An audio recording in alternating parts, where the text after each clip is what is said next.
લોચકાત નાકા પાસે આવેલ ઇન્દિરાનગરમાં એકાદ વર્ષ પૂર્વે યુવાનની થયેલ હત્યાના ગુનામાં સંડોવાયેલા ઈસમને અદાલતે આજીવન કેદની સજા ફટકારી હતી.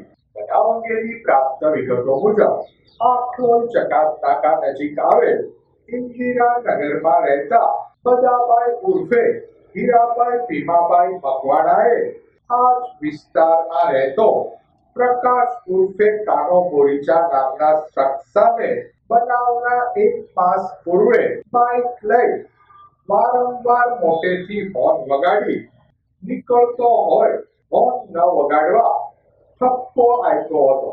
ગંભીર રીતે ઘવાયેલ કિશનનું સારવાર દરમિયાન મૃત્યુ નિપજતા બનાવ હત્યામાં પરિણમ્યો હતો.